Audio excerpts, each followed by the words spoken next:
Hi everyone. ఈ వీడియోలో నేను నా స్టైల్‌లో వెజ్ పులావ్ చూపించబోతున్నాను.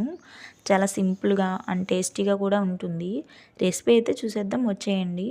ముందుగా కట్ చేసుకున్న ఆనియన్స్, క్యారెట్, పచ్చిమిర్చి, టమాటా, కొత్తిమీర, పుదీనా, కొద్దిగా అల్లం వెల్లుల్లి పేస్టు ఇవన్నీ పక్కన పెట్టుకోవాలి.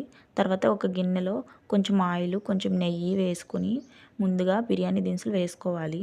తర్వాత కట్ చేసుకున్న వెజిటేబుల్స్, బఠానీ, అల్లం వెల్లుల్లి పేస్టు, కొత్తిమీర, పుదీనా వేసుకొని ఇవి కూడా కొంచెం ఫ్రై చేసుకోవాలి. నేను 1½ గ్లాస్ రైస్కి 3 గ్లాసెస్ వాటర్ వేసుకున్నాను. ఇంకా వాటర్ ఇలా మరుగుతున్నప్పుడు కొంచెం సాల్టు, ముందుగా నానబెట్టుకున్న రైస్ వేసి 5 మినిట్స్ హై ఫ్లేమ్లో, 5 మినిట్స్ సిమ్లో పెట్టి ఉడికించుకుంటే మన వేడి వేడి వెజ్ పులావ్ రెడీ. టేస్ట్ అయితే సూపర్గా వచ్చిందండి. దీనికి కాంబినేషన్గా నేను చికెన్ టిక్కా కర్రీ చేశాను. రెసిపీ అయితే నెక్స్ట్ వీడియోలో చూపిస్తాను. ఈ వీడియో మీకు నచ్చితే లైక్ చేసి మన ఛానల్ని సబ్స్క్రైబ్ చేసుకోండి. Bye bye.